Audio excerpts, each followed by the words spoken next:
আসসালামু আলাইকুম, আপনাদের সবাইকে আমার চ্যানেলে আবারও স্বাগতম জানাচ্ছি। তো আজকে আমি যে ভিডিওটা শেয়ার করছি সেটা হচ্ছে আমি আমার মেয়ের জন্য রিসেন্টলি আইকিয়া থেকে চেয়ার টেবিল কিনেছি। সেগুলো কীভাবে অ্যাসেম্বল করেছি আমি বাসায় বসে সেটাই শেয়ার করছি। এটা অনেক কঠিন কিছু না, খুবই সহজ। তারপর আমি শেয়ার করলাম যদি কখনো কারো প্রয়োজন হয় তাহলে হয়তো বা হেল্প হতে পারে।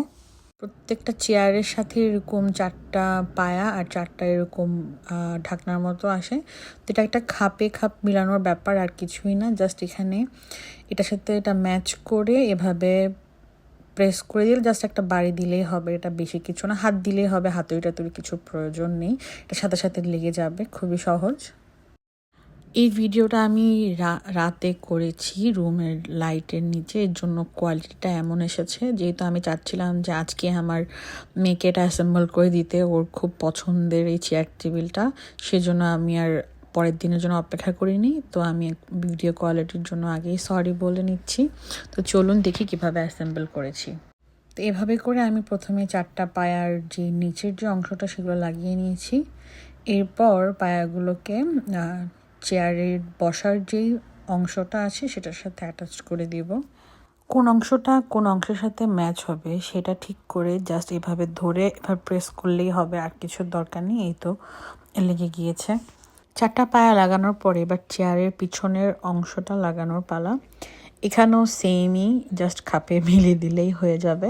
শুধু মনে রাখতে হবে যে এই 3টা খালি স্পেস সহ যে অংশটা সেটা পেছনের দিকে হবে, আর অপোজিট সাইডে কোনো স্পেস না। এখানে শুধু 3টা এরকম ক্লিপের মতো আছে। তো এটা হবে ভিতরের দিকে, আর এই 3টা স্পেস যেখানে খালি আছে সেটা হবে শেষের দিকে।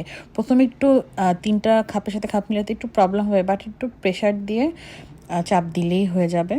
এই চেয়ার টেবিলগুলোর সাথে কিন্তু অ্যাসেম্বল করার ক্যাটালগও আসে, তো চাইলে সেটাও চেক করে দেখতে পারবেন। এই তো হয়ে গিয়েছে। ঠিক এভাবেই আমি পিঙ্ক কালার চেয়ারটাও ভালোভাবে অ্যাসেম্বল করে নিব। এরপর টেবিলটা অ্যাসেম্বল করার পালা। এখানে একটা বক্সে 4টা পায়া আলাদা আসে, আর টেবিলের যে উপরের অংশটা আছে সেটা আলাদা আসে। 4টা পায়া টেবিলের সাথে লাগানোর জন্য 4টা স্ক্রুর মতো আসে, যেটা 2টা অংশকে একসাথে কানেক্ট করবে। এখানে আমার মেয়ে কি বলছে শোনেন।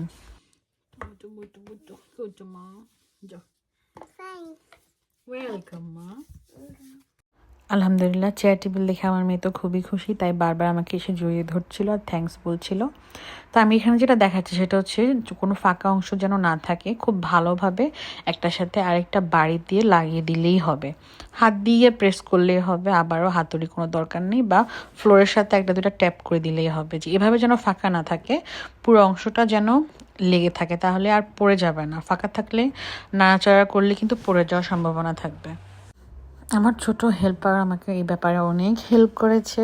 সেও চেষ্টা করছে যেন মা খুব তাড়াতাড়ি চেয়ার টেবিলগুলো তাকে অ্যাসেম্বল করে দেয়, যেন খুব তাড়াতাড়ি সেগুলো ইউজ করতে পারে।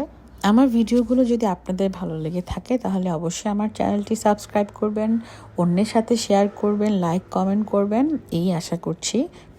এরপর পায়াগুলো লাগানোর পালা। যে 4টা স্ক্রুর মতো আসে সেই 4টা স্ক্রু 4 প্রান্তে বসিয়ে পায়াগুলো তার সাথে লাগিয়ে জাস্ট পেঁচালেই হবে, ঘোরালেই হবে।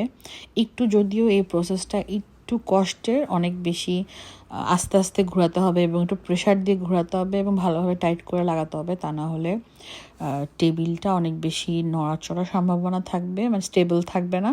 পায়াগুলো ক্লকওয়াইজ ঘুরিয়ে জাস্ট লাগিয়ে নিলেই শেষ সব অ্যাসেম্বল করা। এরপর আমি শেয়ার করব যে অ্যাসেম্বল করার পরে সেটা কেমন দেখাচ্ছে। এরপর যে ভিডিও ক্লিপটা শেয়ার করছি সেটা হচ্ছে সকালে নেওয়া, আর যে ছবিগুলো শেয়ার করছি সেগুলো হচ্ছে রাতেই ক্লিক করেছি। তো আশা করি আজকের ভিডিওটা আপনাদের কাছে ভালো লেগেছে। তো আজকে এই পর্যন্তই। আল্লাহ হাফেজ।